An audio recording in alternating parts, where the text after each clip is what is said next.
The next book I wanted to talk about is by maybe one of the best known gay-oriented fiction writers today living in the United States. I've read some of his work before and have been really, really impressed, and I've read a few other things and have been somewhat disappointed. Um, this is kind of one of the latter, unfortunately. This is My Lives by Edmund White. You may recognize Edmund White's name from another novel that he came out with in the 70s, I think, called The Beautiful Room is Empty. And that book is amazing. I've read a couple of others, and in the eager hopes to be equally impressed, but just haven't found that original high that I found in The Beautiful Room is Empty, which is just a beautiful book. And if you're interested in sort of LGBT-oriented lit and want sort of a great gay Bildungsroman of a young boy growing up, go read The Beautiful Room is Empty. But today I'll be talking about this volume of his memoirs. Reading Edmund White, like I said, maybe one of the more famous gay writers, can be really a jarring experience. It's full of really lurid sexual exploits, endless name dropping of intellectuals with whom he was acquainted, and just for good measure, countless vignettes from the history of French literature and, this volume of his autobiography makes for pretty vertiginous reading, because sometimes it seems like he's trying to impress you just a little bit too much. In fact, this mixture of sort of a highly personalized life with the reflections and insights of an academic and a teacher make it very much like some of his later fiction, especially The Married Man, which I also read and also did not like very much. But we learn plenty of White's earlier life as well, almost as if White is just sitting on the therapist's couch typing to a therapeutic word processor. This may not be surprising since we learn that his mother is actually a psychologist and his father is this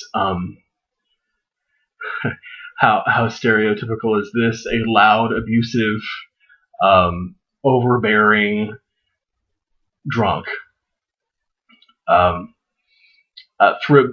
Unfortunately, his mother was not overprotective, so it's not completely stereotypical. But throughout the entire arc of his life, he reveals to us a very deeply wounded, desperate ego. Many may believe that his quickness to tell about the personal details of his life is a kind of transparent attempt to offset his very real personal fragility. It's not an unwarranted conclusion either. By the end of the book, it became clear that he wasn't trying to account for anything in his past. Rather, after a life full of rejection of all kinds, one more is just sort of a drop in the ocean. I've seen interviews with him on YouTube and in other places, and his discomfort and dis-ease with his physical appearance are both really visible in the way that he carries himself.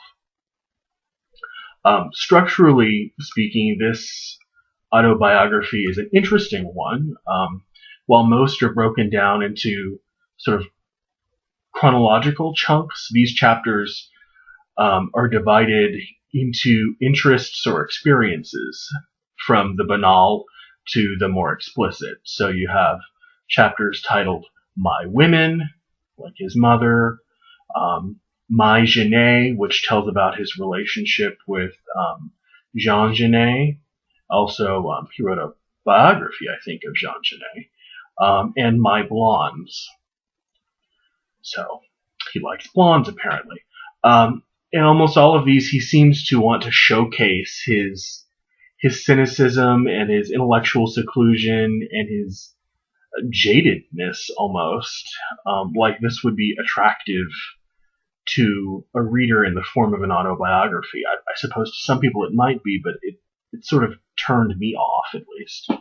But needless to say, the innocence which overflowed like milk and honey in The Beautiful Room is Empty, which, again, drop everything and read The Beautiful Room is Empty, guys. It is a beautiful, beautiful book. All of that innocence is just soured into this rotting cynicism. I mean, he's a pretty cynical guy. Ultimately, I don't think I would recommend this book at all. If I use this video as a vehicle for anything, it would be to recommend The Beautiful Room is Empty. Except that maybe just, you get the odd sort of datum about Jean Genet's masochism, or the Comte de Lautremont's uncommonly early death, or some other tidbit from, like I said, early French literature. But White's at his best in his autobiographical writing. Excuse me, I should say biographical writing. His like I said, his book on Genet is a really wonderful psychological portrait. And if you're interested in Genet, the playwright, the man, or another really good book by White.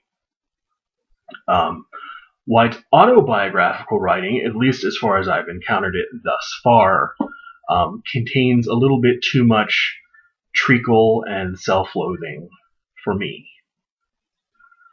But go read The Beautiful Room is Empty. Go read it. My Lives, an autobiography, at least one volume of autobiography, by Edmund White.